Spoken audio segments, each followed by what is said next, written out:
It's a very interesting model because it used to be, you're exactly right. It used to be, if I'm not going to be, a professional, let's say, or if I'm not going to make a living at something, there's kind of no point, right? If it's not going to be, but again, with your approach, it's a lot more multifaceted. You can pick up, 10, 20, 30 of these skills really, and then kind of set yourself apart in a different way. And then have perhaps options that might not be available to somebody else. When you say like hunt for intersections, right? Then you start to have all these different, it kind of reminds me of another idea that you have the spokes and wheel approach, right? Where it's like, okay, you have an industry that you're interested in, right? Then there's not just the industry, like race car driving would be a good example. You've got so many different activities around race car driving. You've got the graphic design, you've got the fashion element, you've got the psychology element, you've got the social element, so all of a sudden, your daughter, for example, has that skill and she's got that, a little bit of penetration in that world. She can start hunting for intersections and find maybe something a little bit more unique where she can bring value to that niche that's not, readily available to somebody else who didn't have this approach. Right. You're exactly right. And like being in the top 1% of some category or the top 2%, the top 3%, doesn't matter. You understand enough of the nuances that you're in that community, you're in that subculture, but you don't have to be a professional race car driver. I'm just going to continue with this example. Like you said, you could be on the fashion side of it, or you could have a podcast where you interview race car drivers. I mean, there's a huge, NASCAR community. Podcasts in that community do very well. So you could be a podcaster. You could write a book about it. You could be an agent or work on a crew if you love it that much, or who knows, create a reality show around it. Who knows? There's no end. And you're right. I call it the spoke and wheel approach, which is the wheel is the race car driving, but most people think, oh, there's only one spoke. I'm either a race car driver or I'm not. But there's actually 50 or 100 spokes, as many as you could think of, that create the wheel where you can actually move forward in your life. So again, let's look at, chess is a very interesting example because in the pandemic, there was that TV show, The Queen's Gambit. There became a mini chess boom. And also everyone was home and they had nothing to do. So a new generation of kids and even adults who wanted to learn more got obsessed with chess. And so, some people started streaming on Twitch. They're not the best chess players in the world. They're streamers they play online chess and they're streaming it, but they have good personalities and they're engaging and they help teach the game. And so finally, for the first time ever, people who weren't in the top 10 of chess are making millions of dollars playing it because of Twitch. So because or YouTube or whatever, or writing books about it, or writing blog posts about it, or writing a newsletter about it. There's a really good newsletter. It's called Huddle Up by Joe Pompliano. He was like a bond trader before the pandemic. During the pandemic, people started working at home and he was always obsessed with sports, but he went to college, studied business, then started working at a bank and became a bond analyst or trader. I forget exactly what he was doing. But now he had some time. So he started a newsletter taking the intersection of these things he was passionate about. What is the finance of sports? So when, for instance, let's say somebody buys or acquires a basketball team. Well, how did they value it at $3 billion? What were the metrics? And how does that compare to how other basketball teams were valued? Or what's the breakdown of how people make money if they do the entertainment at halftime in the Super Bowl? Do they make money? No, it turns out they don't make any money. Why would they do that? What other metrics are they benefiting from? And so every day or 3 times a week, fascinating stories about the intersection of business and sports, which nobody had ever really covered before in kind of a media format. Very interesting. So that's where the intersection of multiple things becomes extremely valuable. And I also, that's really good. Really good example of that spoken wheel approach. And also hunting for intersections when you have these diverse interests. Because and let me just say one other thing. If you're in the top 10% of, let's say, finance, and you're in the top 10%, not even the top 1%, you're in the top 10% of sports, of knowledge about sports.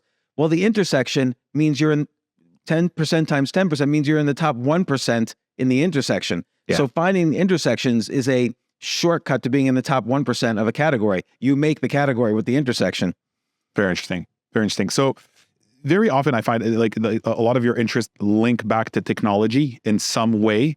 You tend to have a lot of sort of different passions that are connected to technology. And as I got familiar with your style and your story, I wasn't surprised to see that you change your mind a lot about different technologies. And I don't say this in a negative way. I mean, things evolve so quickly. If you didn't change your mind, it'd be kind of weird, right? People, oh, you've changed your mind, so you flip-flopped. No, I mean, things evolve extremely quickly. There's the expression, right? Changing your mind is proof that you still have one. Your views on crypto, for example, right? Your views on crypto changed quite a bit. You were a very early investor in crypto. Then you called it a fad, a scam, a Ponzi scheme. Then you built. Actually, the very first thing was, so I used to do these Q&As on Twitter every Thursday. For a decade I did this, and this was like around 2013. I think in like February or March, one of my readers asked me on Twitter, "What do you think of Bitcoin?" And I said, "It's a fad. It's probably a fad." And so that's what I thought of it at the time. And Naval Ravikant, who's really into crypto and is a big angel investor, and in fact, he's the founder of AngelList, and he called me up and said, "I'm coming to New York in a week. Let me sit down with you and explain Bitcoin to you." And he did. And I was like, oh, this could be really great. I completely changed my mind on it at that point. And then a month later, in May of 2013, I created for myself a store which only accepted Bitcoin. And there was one product in the store, which was a pre-release version of my book, Choose Yourself, which I was releasing Choose Yourself a month later in June, but this was May. And I said, I'm going to sell it first for Bitcoin only, 0.1 Bitcoins. Bitcoin was $60 at the time, so it was like $6 people were paying for a PDF of this pre-release version of my book, Choose Yourself. And that's how I was able to experiment to get a little bit more familiar with Bitcoin and some of the positives and the negatives, by the way.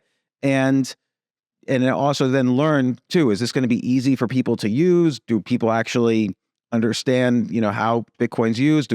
Is it easy to build a store that accepts Bitcoin if your people are treating this as a currency? So I learned a lot in this process, but I used that also to help market my book, because then CNBC had me on. Maybe I was the first person to create a Bitcoin store for books. CNBC had me on, and the anchor even said, are you sure you didn't just do this as a marketing thing? And I'm like, well, I'm on national TV right now, so it worked. Yeah. Cool. So that was also an experiment. It was also an experiment in a sense. And I'm curious, do you remember what Naval, I follow Naval a lot. I think he's a really, really brilliant and wise individual. Do you remember something that he said, or a perspective about crypto or Bitcoin that helped change your mind about that whole technology and that whole, how you can use it? Yeah, I think he did several things. One is he explained to me kind of how money has evolved over the centuries, and the problems. Basically, money evolves every time there's a set of problems that can't be solved with the current money system.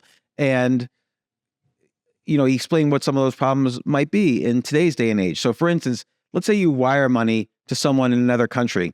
Well, it goes from your bank to your local Federal Reserve Bank to the Federal Reserve to the SWIFT wiring system, and then all the way down through the central bank to your friend's bank, and it's like missing for 2 or 3 days. It's like in the process, your money was sent, it's going to get there, and you call your friend, you get the money. If somebody has my money, somebody has it for these like 5 days, And there's fees every step of the way. So there's a huge amount of fees baked into the monetary system right now, and there's potential for mistake every step of the way, and that's happened. And there's also potential for lack of privacy every step of the way, which also occurs in countries. And so these were some basic problems, even if I just want to send money from me to you. And these were all problems that crypto solves. And by the way, it's not just with money, but crypto solves it with the sending of any kind of information. And money, his point was, money is information. And I thought that just by itself was very valuable. So nobody even to this day knows how successful or unsuccessful Bitcoin will be.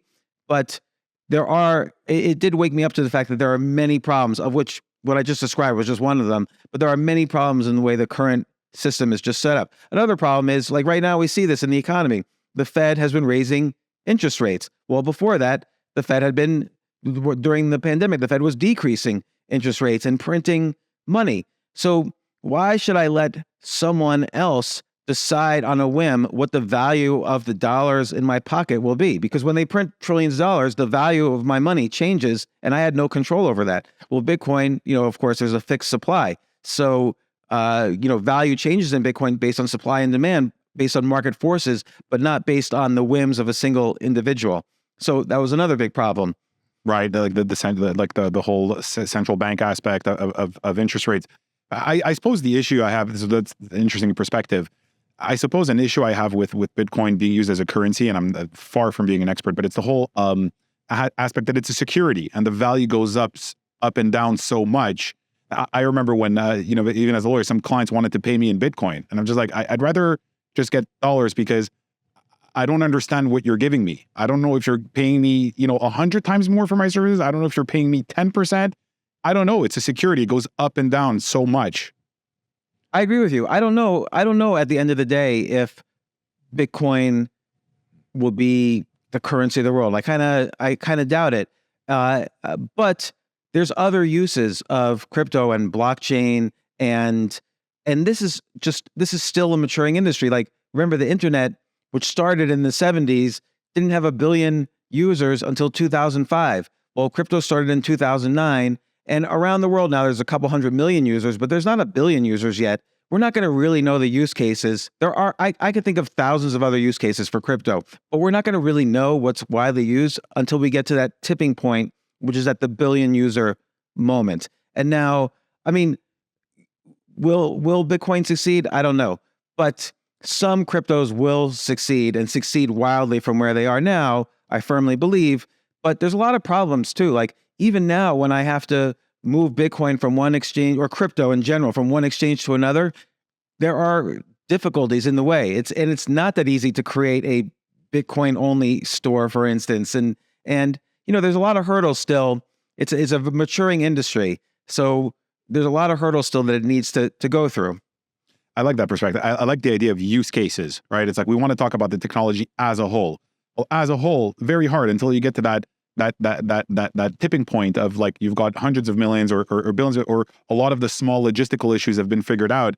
It's very hard to have, like, general opinions about a radically new technology like that in bulk. It's really about the specific use cases. There may be certain things, like maybe in the collectibles markets and NFTs, maybe we're already starting to see some of those use cases, but it's very hard to predict. I completely agree with you, like, where it's going to be in 20 years. The technology is going to mature. There's going to be regulatory advances or roadblocks. It's very hard to predict where those are going to be. And as the uses go up, yeah.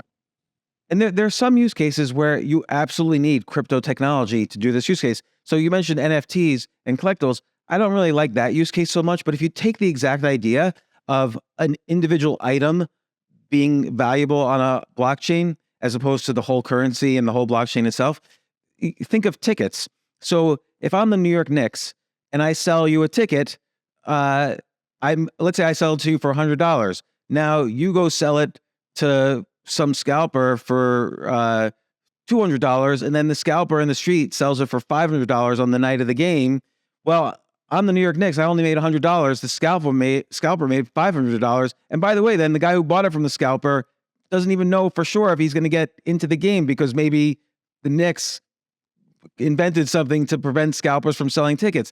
So you can make something like that, an NFT, and now the Knicks get a commission every time it's sold, and it's all legit, and scalpers are fine, and the customer's satisfied, and so on. So, ticketing is a major use case that is not being used at all right now. Like, companies are just beginning to, I've talked to a couple of basketball team owners on my podcast about this, and they said, oh yeah, we're building a company for that right now. So, but I don't know if anybody's actually doing this yet, but ticketing will be a major use case as just one example use case. Yeah, I love the authentication, right? So the perfect authentication aspect and the commissions, like, you could track the whole, like, the New York Knicks should benefit every time a scalper shows it. That's right. A sports team should benefit. So there's ways to do that. Now, someone asked you, well, why can't you just make a centralized database to do that? Sure, you could do that, but then you're stuck with just sports tickets. Maybe there's other use cases that will be discovered as this, because crypto is this much broader, more general technology. Other use cases will be discovered along the way. just like it was with the internet. Oh, the internet is going to be used for to send email. Well, guess what? Now you can send images, then videos, then dollars and cents, and so on. Like the use cases for the internet evolved over time.